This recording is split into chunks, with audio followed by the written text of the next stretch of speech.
안녕하세요. 생각하는 신앙생활. 오늘은 기도가 응답되지 않을 때 어떻게 해야 하나요? 라는 질문에 대해 생각해 보려 합니다. 기도가 좋다는 것 모두가 알고 있지만 막상 기도를 하는 것은 쉽지 않은 게 사실입니다. 여러 가지 이유가 있겠지만 저는 근본적으로 기도가 우리의 본성을 거스르기 때문에 힘들다라는 생각을 합니다. 우리는 모두 자유의지를 갖고 있죠. 우리 나름의 생각과 판단, 고집과 소신들이 있습니다. 그런데 기도는 사실 그 모든 것을 뒤로 하고 가장 먼저 하나님을 의지하겠다라는 의지의 표현이고, 또 기도를 하면 애써 시간과 노력을 들여야 되는데 그것이 현대인들에겐 특별히 불편하고 또 비효율적으로 느껴지기 때문입니다. 요즘같이 빠르고 바쁜 시대에 멈추어 서서 기도한다는 것 그 자체가 우리에게는 굉장히 도전적인 일이 아닐까라는 생각을 합니다. 그래도 저는 기도가 응답되지 않아 힘든 시간을 보내고 있는 분이 있다면 절대로 기도를 포기하지 마시라라고 말씀을 드리고 싶습니다. 그동안 소원을 품고 기도해 왔기 때문에 기도가 응답되지 않을 때 마음이 아프실 거라는 생각이 듭니다. 하지만 기도는 내가 원하는 때, 내가 원하는 방식으로 응답되지 않을 때에도 사실 많은 일을 하고 있습니다. 그래서 실망되는 마음도 때로는 들겠지만 절대로 기도를 포기하지 마시고 계속해서 기도하셨으면 좋겠습니다. 기도가 응답되지 않아서 괴롭다는 그 마음까지도 하나님께 솔직히 고백할 수 있었으면 좋겠습니다. 그러면 그 기도는요, 하나님과 나를 잇는 끈이 되어줄 것입니다. 그 기도가 결국에는 나를 지켜줄 것입니다. 하지만 여기에서 우리 기도에 대한 기초적인 사실을 하나 짚고 넘어갔으면 좋겠습니다. 그것은 기도의 목적이 나의 소원을 하나님께 알려드리는 게 아니라는 것입니다. 지난 시간에 인용했던 마태복음 6장의 말씀인데요. 그러므로 염려하여 이르기를 무엇을 먹을까, 무엇을 마실까, 무엇을 입을까 하지 말라. 이는 다 이방인들이 구하는 것이라. 너희 하늘 아버지께서 이 모든 것이 너희에게 있어야 할 줄을 아시느니라. 예수님이 분명히 말씀하시는 것처럼 하나님은 우리에게 필요한 것을 매우 잘 알고 계십니다. 심지어는 내가 생각하는 것보다 오히려 나에게 필요한 것을 더 잘 알고 계시는 게 바로 우리 하나님 아버지이십니다. 그러니 우리는 구하라 라는 성경의 말씀대로 주님께 구하며 기도해야겠지만 하나님께 나의 필요를 알려드리는 것이 목적이 아니라는 것을 분명히 할 필요가 있습니다. 그렇다면 우리는 왜 기도해야 할까요? 다 알고 계시는데 그것은 바로 기도가 나와 하나님과의 관계를 바꾸기 때문입니다. C.S. 루이스라는 사람은 우리가 수동적인 관계에서 능동적인 관계로, 능동적인 존재로 변화된다라고 이야기합니다. 하나님은 전지하시기 때문에 우주 만물을 아주 명확하게 알고 계시지만 우리가 무엇을 더 알려드린다고 해서 새로운 사실을 알게 되는 것은 아니지만, 그러나 그 기도의 자리에서 하나님은 자기 자신을 인격적으로 드러내 주신다, 인격적으로 계시하신다라는 것입니다. 그래서 이렇게 말을 합니다. 사람이 어떤 하나님을 만나느냐는 그가 하나님을 어떻게 대하느냐는 정도에 달려있는 것이다. 이렇게 우리는 기도를 통해 다양한 차원에서 하나님을 인식하고 고백할 수 있습니다. 사실 저는 부끄럽게도 제 인생이 무척 힘들고 어두웠던 시절에 하나님을 떠나고 싶었던 적이 있었습니다.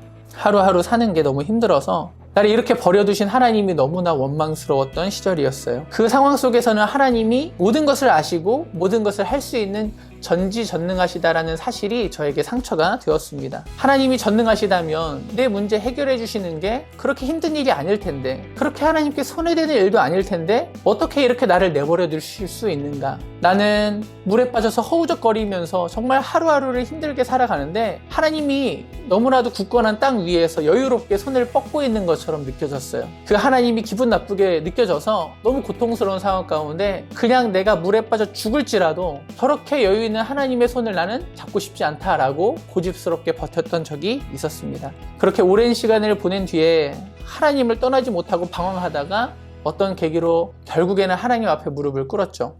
그렇게 하나님께 돌아왔을 때 그동안에 내가 하나님에 대해서 생각하고 있던 그 모든 것이 오해였다는 것을 깨닫게 되었습니다. 하나님은 굳건한 땅 위에서 여유롭게 손을 뻗고 있던 게 아니라 내가 괴로워하던 그 순간에 전능하신 하나님이 같이 그 고통의 현장으로 풍덩 들어와서 같이 허우적거리면서 나와 함께 고통하고 계시고 나를 구하기 위해 손을 뻗고 계셨다는 것을 저는 그 자리에서 깨닫게 되었습니다. 그때 하나님께 얼마나 죄송했는지 정말 계속해서 회개의 기도밖에 드릴 수밖에 없었어요. 그것이 제가 하나님을 인격적으로 알고 새로운 관계로 나아갔었던 그런 기도의 자리였습니다. 그래서 기도가 응답되지 않을 때 우리는 어떻게 해야 할까요? 저는 두 가지 정도 말씀드리고 싶습니다. 첫 번째는요, 기도의 대상이 되시는 하나님이 어떤 분이신지를 생각하라는 것입니다. 그분이 나의 필요를 가장 잘 알고 있다는 사실, 선하고 능력 있으신 분이 지금도 나의 삶을 인도하고 계신다는 사실, 무엇보다 아들을 주신 그분께서 지금도 가장 좋은 것으로 나에게 주고 싶어 하신다는 그 사실을 꼭 기억하시기를 바랍니다. 그러면 우리는 기도의 과정을 통해서 하나님을 더욱 신뢰하며 당장 나의 소원, 당장 내가 원하는 응답보다 더 큰 하나님의 계획을, 하나님의 마음을 알게 될 것입니다. 그러면 우리가 조금 더 유연해질 수도 있을 것 같아요. 하나님이 거절했다고 단순히 생각하는 것이 아니라 하나님의 때와 방법이 있다는 걸 우리가 알게 되고, 하나님의 응답이 어쩌면 다른 방법으로 이미 나에게 주어졌다는 걸 알 수도 있겠죠. 때로는 기다리게 하시고 때로는 거절하시는 그것도 나에게 유익일 수 있다는 것을 우리가 생각해 볼 수 있을 것입니다. 두 번째로는요, 기도가 응답되지 않을 때 예수님을 생각하라는 것입니다. 예수님은 가장 치열하게 기도하는 인생을 사셨죠. 하나님의 아들이셨고 그분이 구하는 것은 무엇보다도 가장 은혜롭게 가장 많이 응답되셨을 것입니다. 그런데 그 예수님께서도 기도 응답을 거절당하신 적이 있어요. 십자가를 앞둔 겟세마네 동산이었죠. 그때 예수님은 이 잔이 내게서 지나가게 하옵소서라고 기도했습니다. 하지만 우리가 아는 것처럼 그 기도는요, 너무나도 냉혹하게 거절을 당했죠. 그 기도를 할 때 이미 가룟 유다는 스승인 예수를 배신했습니다.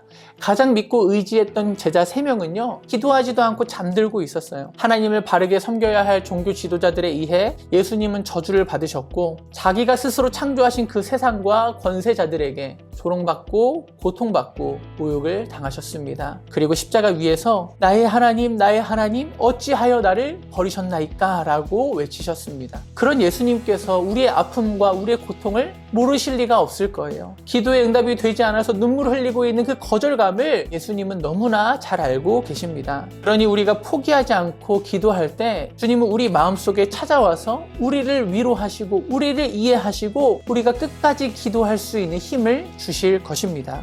예수님도 그 고통의 시간을 통해 마침내 사명을 이루시고 부활로 나아가신 것처럼 분명 우리의 삶을 견디게 하시고 사명을 이루는 삶으로 나아가도록 도우실 것입니다. 마지막으로 빌립보서 말씀을 읽어드리며 오늘 시간을 마치려고 합니다. 2장 13절입니다. 너희 안에서 행하시는 이는 하나님이시니 자기의 기쁘신 뜻을 위하여 너희에게 소원을 두고 행하게 하시나니. 우리가 포기하지 않고 기도할 때 하나님께서 우리 안에 찾아오실 거예요. 우리의 본성과는 다른 우리의 상식을 넘어서는 하나님의 소원을 두고 그것을 행하도록 하실 것입니다. 나의 소원과 당장의 필요를 넘어선 새로운 방식의 삶을 살게 하실 거라고 말씀은 약속하고 있습니다. 그런 소망을 가지고 오늘도 삶의 자리에서 하나님과 함께 승리하시기를 주님의 이름으로 축복합니다. 저는 다음 시간에 다시 찾아오겠습니다. 안녕히 계세요.